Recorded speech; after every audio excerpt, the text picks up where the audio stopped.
बिस्मिल्लाहिर्रहमानिर्रहीम। नाज़रीन अस्सलाम वालेकुम, मैं हूँ इमरान वसीम। आज के प्रोग्राम में एक तो आप नाज़रीन को ये बताएंगे कि जस्टिस मंसूर अली शाह और जस्टिस मुनीब अख्तर के ख़िलाफ़ रेफरेंस का क्या मामला है, रेफरेंस किसने तैयार किया है, कहाँ पे तैयार किया है, फ़र्दर क्या इस रेफरेंस के हवाले से तफसीलात हैं वो आपके साथ हम शेयर करेंगे। जस्टिस आयशा मलिक साहिबा ने इनकार किया है, आइनी बेंच में बैठ के उन्होंने किस बात से इनकार किया है, और फिर आज की अदालती कार्रवाई में एक चीज़ वाज़े कर दी गई है कि जो बार बार बात की जाती है फुल कोर्ट की, तो फुल कोर्ट का चैप्टर क्यों क्लोज़ हुआ है आइनी बेंच में एक अहम मुकदमे की समाअत के दौरान, ये डिटेल भी आप नाज़रीन के साथ डिस्कस करेंगे। और बेंचेस में, रेगुलर बेंचेस और आइनी बेंच में खींचातानी का क्या मामला है, इसकी तफसीलात पर भी आगे चल के आप नाज़रीन को अपडेट करेंगे। और इमरान खान साहब के साथ एक अहम मुलाकात, कुछ दीगर हैपनिंग्स भी हुई हैं, उनकी डिटेल भी ब्लॉग में हम शामिल करेंगे। लेकिन प्रोग्राम का आगाज़ करने से पहले आप नाज़रीन से चैनल सब्सक्रिप्शन की दरख्वास्त करेंगे कि जिन दोस्तों की जानिब से अभी तक हमारे चैनल को सब्सक्राइब नहीं किया गया,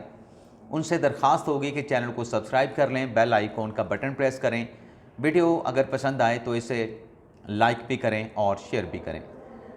जिस वक्त नाज़रीन मैं अपना ब्लॉग रिकॉर्ड कर रहा हूँ, इस वक्त अडयाला जेल में जो इमरान खान साहब ने 24 नवंबर के एहतजाज की कॉल दे रखी है, इस कॉल के हवाले से वज़ीर आला खैबर पख्तूनख्वा अली अमीन गंडापुर की इमरान खान के साथ मुलाकात जारी है। आज आपको मालूम है कि एपेक्स कमेटी का इजलास भी होना है और अली अमीन गंडापुर ने उस इजलास में शरीक होना है। और इस इजलास में शरीक हो के अली अमीन गंडापुर ने क्या बात करनी है, 24 नवंबर के एहतजाज के हवाले से, कॉल के हवाले से, इमरान खान के ख़िलाफ़ दर्ज किए गए मुकदमात के हवाले से, तो एपेक्स कमेटी के इजलास से पहले अली अमीन गंडापुर साहब जो हैं वो सरकारी प्रोटोकॉल के साथ अडयाला जेल पहुँचे हैं और उनकी इस वक्त बानी पीटीआई इमरान खान के साथ कॉन्फ्रेंस हॉल में मुलाकात जो है वो जारी है। अब से कुछ देर के बाद ये मुलाकात ख़त्म होने का इम्कान भी है, क्योंकि 2 बजे एपेक्स कमेटी का इजलास होना है। तो देखते हैं इस इजलास के बाद जो इतलात आ रही हैं कि गंडापुर साहब जो है मीडिया के साथ गुफ्तगू भी करेंगे, तो अपनी गुफ्तगू में क्या बताते हैं, उनकी इमरान खान साहब के साथ क्या मुलाकात हुई है। लेकिन एजेंडा एक ही है, 1 पॉइंट एजेंडा है, 24 नवंबर का एहतजाज, और इस 1 पॉइंट एजेंडे पे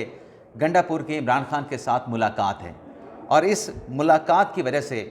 अडयाला जेल में जो 190 मिलियन पाउंड केस की समाअत होना थी, वो भी अभी तक नाज़रीन ना हो सकी है। इस मुलाकात के इख्तिताम के बाद 190 मिलियन पाउंड केस की समाअत का अदालती कार्रवाई का आगाज़ होगा। लेकिन नाज़रीन, ये जो गंडापुर साहब ने कहा ना कि मैं एपेक्स कमेटी में जाके इमरान खान साहब के हवाले से बात करूँगा, मुज़ाकरात के ऊपर जो है वो डिस्कशन हो सकती है। मुज़ाकरात के हवाले से तो पीटीआई के कुछ रहनुमाओं ने बयान दिया है कि हम बिल्कुल मुज़ाकरात नहीं करेंगे, फ़ाइनल कॉल हमने दे दी है, हमने बस एहतजाज करना है। इस्लामाबाद बैठकर हम मुज़ाकरात के हवाले से तो बात हो सकती है, लेकिन फ़ाइनल कॉल में एहतजाज शुरू होने से पहले, काफ़िले निकलने से पहले किसी किस्म के मुज़ाकरात नहीं होंगे। अब आज अंसार अब्बासी साहब ने ख़बर दी है कि हुकूमत की अहम शख्सियत ने पीटीआई की एक हाई लेवल शख्सियत के साथ रब्ता किया है, और इस रब्ते में अंसार अब्बासी साहब ने कहा है कि अगर ये मुज़ाकरात, ये जो खुफिया बैकडोर डिप्लोमेसी का जो आगाज़ किया गया है, ये अगर कामयाब हो जाती है तो 24 नवंबर के एहतजाज की जो कॉल है वो वापस भी हो सकती है। लेकिन अंसार अब्बासी साहब की इस खबर पर सेक्रेटरी इत्तलात पाकिस्तान तहरीक इंसाफ शेख वकास अकरम साहब ने कहा कि किसी के साथ कोई रब्ता नहीं हुआ, ना ही किसी के साथ कोई रब्ता होगा। अंसार अब्बासी की जो खबर है वो फेक है, झूठी न्यूज़ है। तो ये मुज़ाकरात की बातें चल भी रही हैं और पीटीआई इनको डिनाई भी कर रही है। लेकिन अगले आने वाले चंद दिनों में, क्योंकि आज 19 नवंबर, 3 दिन के बाद एहतजाज शुरू हो जाएगा, काफ़िले निकलना शुरू हो जाएंगे पीटीआई के अपने ऐलान के मुताबिक। लेकिन अगले चंद रोज़ में मुज़ाकरात किस नतीजे पे पहुंचते हैं, ये भी इसकी भी कोई हतमी खबर जो है वो सामने आ जाएगी। इसके अलावा नाज़रीन, गंडापुर साहब का जिक्र हुआ तो गंडापुर साहब ने भी अब नैब तरमीम से मुस्तफ़ीद होने की पेशावर हाई कोर्ट से दरख्वास्त कर दी है। गंडापुर साहब के ख़िलाफ़ एक मुकदमा था, नैब का इंक्वायरी चल रही थी और उस इंक्वायरी के सिलसिले में गंडापुर साहब को शो काज नोटिस जारी करके बुलाया गया था, कॉल अप नोटिस दिया गया था। गंडापुर ने वो नैब का कॉल अप नोटिस जो है वो पेशावर हाई कोर्ट में चैलेंज कर दिया। आज जब इस केस की समाअत हुई तो गंडापुर साहब के वकील ने बड़ी खूबसूरत बात की नैब तरमीम से मुस्तफ़ीद होने की। उन्होंने कहा कि नैब तरमीम का फ़ैसला आ चुका है और अब नैब तरमीम के फ़ैसले के बाद जो 50 करोड़ से कम मालियत का केस है वो नैब की डोमेन में नहीं आता। ये कोई 34-35 करोड़ का इल्ज़ाम लगाया गया है तो ये नैब के दायरा अख्तियार से निकल गया है, तो लिहाजा आप हमारी दरख्वास्त डिस्पोज ऑफ कर दें, इस केस को फ़िलहाल चलाने का कोई फ़ायदा नहीं रहा। तो जज साहब ने इस्तफसार किया, पेशावर हाई कोर्ट के जज साहब ने, कि आप फिर नैब तरमीम से सेटिस्फाई हैं, मुतमिन हैं। तो गंडापुर साहब के वकील ने मुस्कुराते हुए जवाब दिया कि बिल्कुल नैब तरमीम से हम मुतमिन हैं। लेकिन नैब के वकला की तरफ से, प्रोसिक्यूशन टीम की तरफ से अदालत में ये कहा गया कि अभी तो तफ्तीश जारी है, अभी तो नहीं मालूम कि गंडापुर के ख़िलाफ़ जिस केस की इंक्वायरी की जा रही है उसमें इनके ख़िलाफ़ इल्ज़ाम कितनी मालियत का है। तो अभी तो ये मालियत के हवाले से मतलब कोई हतमी अमाउंट सामने नहीं आई है, लेकिन ये ज़रूर नैब की प्रोसिक्यूशन टीम ने कहा कि पहला जो कॉल अप नोटिस गंडापुर को जारी किया गया था वो ज़ायदुल मियाद हो चुका है। एक नया कोई कॉल अप नोटिस जो है वो गंडापुर साहब को जारी नहीं किया गया। तो नैब के प्रोसिक्यूशन टीम, नैब के लीगल टीम के इस मौके पर अदालत ने ये जो गंडापुर साहब की दरख्वास्त थी कि मज़ीद कोई शोकास नोटिस उनको जारी नहीं किया गया, पहले वाला ज़्यादुल मियाद हो चुका है, तो अदालत ने इस केस को जो है वो डिस्पोज ऑफ कर दिया है। अब आ जाते हैं नाज़रीन सुप्रीम कोर्ट में कि आइनी बेंच में, 7 रुकनी आइनी बेंच में जो मुकदमात की समाअत हुई है उसमें आज कौन कौन से मुकदमात थे और क्या आज अदालत ने रिमार्क्स दिए हैं। पहले तो हमारे कुछ दोस्त ये एतराज़ उठा रहे थे कि आइनी बेंच जो है वो 10:30 बजे उठ जाता है, उसके बाद इन जजेस के पास करने के लिए कोई काम नहीं होता, तो 11:30 बजे के बाद इन जजेस को जो रेगुलर बेंचेस हैं, इनके रेगुलर बेंचेस बना के इनके सामने दीगर जो केसेस हैं आइनी मुकदमा से हट के वो इनके सामने लगाए जाएं। तो मैं अपने दोस्तों से कह रहा था कि इतनी जल्दबाजी ज़रूरी नहीं, एक सिस्टम बना है उसको चलने दें, जैसे ही उसकी जो रनिंग है वो स्मूथ हो जाएगी तो हो सकता है कि आम जो मुकदमात हैं वो भी आइनी बेंच के जो जजेस हैं उनके रेगुलर बेंच बना के उनके सामने समाअत के लिए लगाए जाएँ। तो अब नाज़रीन सुप्रीम कोर्ट की जो कॉज लिस्ट है, रेगुलर जो कॉज लिस्ट है उसको रिवाइज़ कर दिया गया है। अब कल से आइनी जो बेंचेस के जजेस हैं वो पहले तो अपने मुकदमात सुनेंगे और अपने मुकदमात सुनने के बाद 11:30 बजे के बाद उनका रेगुलर बेंच होगा और जो रेगुलर बेंचेस बनाए गए हैं 7 आइनी जजेस के, उसमें हर बेंच में 10-10 मुकदमात लगाए गए हैं और 3 बेंच तश्कील दिए गए हैं। तो ये जो जल्दबाजी है, न जाने वो कहते हैं ना कि चस्के पै गए ने, वो पुराने चस्के नहीं जा रहे, इसलिए बार बार उन चस्कों की वजह से आइनी बेंच के जजेस को टारगेट किया जाता है कि ये तो बड़ी अलल सुबह उठ जाते हैं, मुकदमा जल्दी ख़त्म हो जाते हैं, जल्दी जाके अपने चैम्बर्स में बैठ जाते हैं, इनको मज़ीद केसेस दिए जाएँ। तो मैंने कहा था ना कि ये ज़रा सब्र करें, सारी चीज़ें ठीक हो जाएंगे। तो अब उनके रेगुलर बेंचेस भी चीफ जस्टिस याहिया अफरीदी साहब ने बना दिए हैं और उनके सामने मुकदमात भी समाअत के लिए फ़िक्स कर दिए गए हैं। इसके अलावा नाज़रीन आज 26वें आइनी तरमीम में एक घी मिलों पर टैक्स से मुतल्लिक मुकदमे की समाअत थी। अच्छा, उस मुकदमे की समाअत के दौरान वकील साहबा ने, खातून वकील थी, उन्होंने एक्चुअली बात की थी, फुल कोर्ट की बात उन्होंने नहीं की क्योंकि अदालत में फिर फुल कोर्ट के हवाले से रिमार्क सामने आए आइनी बेंच की तरफ से। खातून वकील ये कह रही थी कि फुल बैंक गारंटी के हवाले से कुछ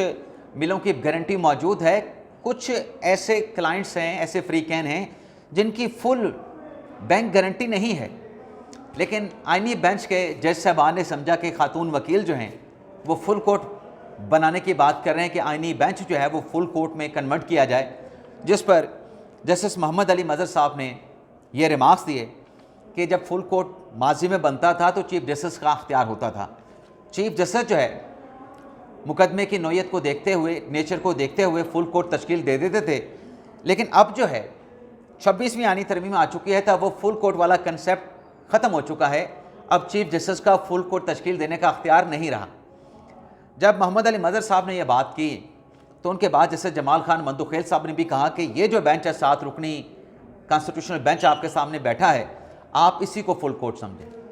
इसी पे इक्तफा करें इसी पे सब्र शुक्र करें, यही फुल कोर्ट है। अब नाज़रीन, वो जो 26वीं आईनी तरमीम के हवाले से जो दरखास्तें हैं, जिस पर वकला 26वीं आईनी तरमीम को पढ़ने के बावजूद, या हो सकता है ना पढ़ा हो, लेकिन मैं नहीं कहूँगा कि उन्होंने नहीं पढ़ रखी 26वीं आईनी तरमीम, वो 26वीं आईनी तरमीम को पूरे तरीके से पढ़ने और समझने के बावजूद भी अदालत में जो पटिशन दायर होती हैं उसमें इस्तदा ये करते हैं कि आप 26वीं आईनी तरमीम की जो दरखास्तें हैं वो फुल कोर्ट के सामने लगाई जाएँ। तो आज जज साहबान ने 7 आईनी बेंच के जो जजेस हैं, मोहम्मद अली मदर साहब हैं, जस्टिस जमाल खान मंदोखिल साहब हैं, उन्होंने वाज़ेह कर दिया है कि फुल कोर्ट वाली कहानी ख़त्म हो चुकी है, अब यही आईनी बेंच फुल कोर्ट है। अब 7 में से 2 जजेस के ये रिमार्क्स आना और बाकी 5 जजेस का इन रिमार्क्स के ऊपर खामोश बेंच में बैठे रहना, तो क्या उनकी कंसेंट समझी जाए कि वो भी यही समझते हैं कि 26वीं आईनी तरमीम की मंशा ये है कि अब फुल कोर्ट नहीं बन सकता। ये एक सवाल था, लेकिन नाज़रीन मेरी राय ये है कि आईनी बेंच के जो जजेस हैं उनमें मेजॉरिटी जजेस की यही राय है कि 26वीं आईनी तरमीम के बाद जो है अब फुल कोर्ट तश्कील देना जो है वो 26वीं आईनी तरमीम का मंशा नहीं है, 26वीं आईनी तरमीम का तकाजा नहीं है। अब किसी केस में भी फुल कोर्ट नहीं बन सकता है। एक तो नाज़रीन ये मामला हो गया। इसके अलावा नाज़रीन आईनी बेंच में आज 2 मुकदमात थे। एक तो था जो ज़ेरे ज़मीन वाटर के यूजेज और उस वाटर के यूजेज पर आपने सरकार को पैसे अदा करने हैं। तो इस केस की समाअत के दौरान एक तो आज जो चीज़ सामने आई कि पंजाब और खैबर पख्तूनख्वा ने तो कानून बना लिया है कि अगर ये जो मिनरल वाटर की कंपनियां हैं ज़ेरे ज़मीन पानी इस्तेमाल करती हैं, ये उसकी अदायगी करेंगी। ये पंजाब और खैबर पख्तूनख्वा ने कानून बना लिया है, लेकिन सिंध और बलूचिस्तान में एक कानून नहीं बना। तो आज आईनी बेंच ने यह कहा है कि फ़ैसला तो सादर किया जा चुका है कि ये कंपनियां जो ज़मीन से पानी निकाल के फिर उसको प्रोसेस करके उसके बेहतरीन जो मादे होते हैं वो निकाल के मिनरल वाटर उससे बना के मार्केट में फ़रोख्त कर देती हैं, ये पैसों की अदायगियाँ तो करेंगी। लेकिन सुप्रीम कोर्ट के फ़ैसले के बावजूद भी अभी तक चारों सूबों ने कानून नहीं बनाया, मरकज़ की सतह पर भी कानून नहीं बनाया। तो जब तक कानून नहीं बनेगा तो इन बड़ी बड़ी कंपनियों से पैसों की वसूली के हवाले से कैसे अदालती फ़ैसले पर अमल दरामद होगा। तो अटॉर्नी जनरल साहब से कहा है कि आप इस मामले को देखें, और अटॉर्नी जनरल साहब ने भी अदालत को यकीन दहानी कराई है कि वो वफाक को तजवीज़ करेंगे कि इस मामले के ऊपर लेजिस्लेशन जो है वो की जाए। लेकिन इस केस की समाअत के दौरान जो 7 रुकनी आईनी बेंच की खातून जज हैं, जैसे आयशा मलिक साहबा, उन्होंने ये केस सुनने से इनकार कर दिया। जैसे आयशा मलिक साहबा का ये कहना था कि ये चूँकि सो मोटो लिया गया था, मैं सो मोटो केस नहीं सुनूंगी। अब इसकी वजह क्या थी कि आयशा मलिक साहबा ने ये सो मोटो केस सुनने से इनकार किया? ना सिर्फ ये सो मोटो केस सुनने से इनकार किया, बल्कि इसके साथ साथ जो बोल न्यूज़ के ख़िलाफ़ सहाफ़ियों का मुकदमा है कि बोल न्यूज़ ने कोई 300 के करीब सहाफ़ियों की मुलाजमीन की तनख्वाहें नहीं दे रखी, वाजिबात नहीं दे रखे। सहाफ़ी जो हैं कभी पैमरा में जाते हैं, कौंसिल ऑफ कंप्लेंट में जाते हैं, चेयरमैन पैमरा के पास जाते हैं, कभी हाई कोर्ट जाते हैं, कभी सुप्रीम कोर्ट की तरफ देखते हैं, और अब सुप्रीम कोर्ट का आईनी बेंच है जहाँ पर आज ये मुकदमा मुकर्रर हुआ। सो मोटो केस था बोल न्यूज़ की तरफ से मुलाजमीन को तनख्वाहों की अदम अदायगी के मामले पे। लेकिन जैसे आयशा मलिक साहबा ने, जैसा कि पहले वो पानी वाला केस सो मोटो होने की वजह से सुनने से इनकार किया, इस केस को भी सुनने से इनकार किया, तो ये बेंच टूट गया। तो जस्टिस मोहम्मद अली, जस्टिस अमीनुद्दीन खान साहब ने, क्योंकि अहम मुकदमा था, उनकी तरफ से कहा गया कि अब ये केस नया बेंच बनेगा जिसमें आयशा मलिक साहबा नहीं होंगी, उसके सामने ये समाअत के लिए मुकर्रर होगा। तो एक नाज़रीन ये डेवलपमेंट होगी कि आयशा मलिक साहबा ने ये 2 केस सो मोटो के सुनने से इनकार कर दिया। 2 और केसेस थे नाज़रीन टैक्सेस के हवाले से, जो कि जस्टिस मंसूर अली शाह के बेंच की तरफ से, जिसमें जस्टिस आयशा मलिक साहबा भी थी, जस्टिस अकील अब्बासी साहब भी थे, जिनकी तरफ से दोनों टैक्सेस के जो केसेस हैं वो भिजवाए गए थे आईनी बेंच को कि आईनी बेंच इन मुकदमात की समाअत करे। आज आईनी बेंच ने वो दोनों मुकदमात जस्टिस मंसूर अली शाह के बेंच को वापस भिजवा दिए हैं। ये कहते हो कि इसमें कोई आईनी सवाल है ही नहीं, तो रेगुलर बेंच की जानिब से यह मुकदमा क्यों आईनी बेंच को भेजा गया? बल्कि जस्टिस मोहम्मद अली मदर साहब ने कहा कि केस को आईनी बेंच में भेजने से पहले देखा जाए कि क्या उसमें कॉन्स्टिट्यूशनल इंटरप्रिटेशन का मामला है या कॉन्स्टिट्यूशनल इंटरप्रिटेशन का मामला नहीं है। यानी महज सिर्फ वकील के कहने के ऊपर केसेस को आईनी बेंच की तरफ जो है वो रेफ़र ना किया जाए। तो 2 मुकदमात आज आईनी बेंच ने रेगुलर बेंच को जो है वो वापस भिजवा दिए हैं। इसके अलावा नाज़रीन जो आखिरी खबर है, जस्टिस मंसूर अली शाह और जस्टिस मुनीब अख्तर के खिलाफ रेफरेंस के हवाले से हमारे एक साथी हैं इमरान शफकत साहब, एंकर हैं, सीनियर साफ़ी हैं, अपना यूट्यूब चैनल भी चलाते हैं टेलिंग विद इमरान शफकत। उसमें अपना ब्लॉग करते हुए उन्होंने ये ख़बर दी कि एक रेफरेंस जो है,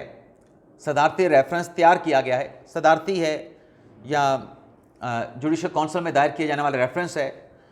उन्होंने कहा कि रेफरेंस जस्टिस मंसूर अली शाह और जस्टिस मुनीब अख्तर के खिलाफ लाहौर की एक प्राइवेट लॉयर फर्म ने तैयार किया है और हुकूमत इस रेफरेंस को प्रेसिडेंशियल रेफरेंस की सूरत में सुप्रीम कोर्ट के आईनी बेंच को भिजवाएगी कि क्या ये दोनों जज साहबान का मिसकंडक्ट बनता है या मिसकंडक्ट नहीं बनता है। तो सुप्रीम कोर्ट की राय लेने के बाद फिर उनके खिलाफ जो है सुप्रीम जुडिशल काउंसिल में बरतरफी का रेफरेंस दायर करने का फैसला किया जाएगा। तो इमरान शफकत साहब की ये खबर है, लेकिन मैंने इस पे जो हुकूमत के एक अहम शख्सियत से पूछा क्या ऐसा है कि हुकूमत दोनों जज साहबान के खिलाफ कोई रेफरेंस दायर करने का इरादा रखती है, तो मुझे हुकूमती उस शख्सियत ने यह जवाब दिया कि ऐसा कोई रेफरेंस जो है जो जस्टिस मंसूर अली शाह के खिलाफ हो, जस्टिस मुनीब अख्तर के खिलाफ हो, ऐसा कोई रेफरेंस, चाहे वो प्रेसिडेंशियल रेफरेंस हो या चाहे सुप्रीम जुडिशल काउंसिल में बरतरफी का रेफरेंस हो, ऐसा कोई रेफरेंस जो है हुकूमत के ज़ेरे गौर नहीं है इन दो जज साहबान के खिलाफ। ये आज के दिन तक की अपडेट हैं जो कि हुकूमती एक बड़ी अहम शख्सियत से हमने हासिल की हैं दोनों जज साहबान के खिलाफ रेफरेंस के हवाले से। तो ये नाज़रीन आज का हमारा व्लॉग, आपसे इजाज़त चाहेंगे। अल्लाह ताला हम सब का हामी नासर अपनी दुआ में याद रखिएगा। अल्लाह।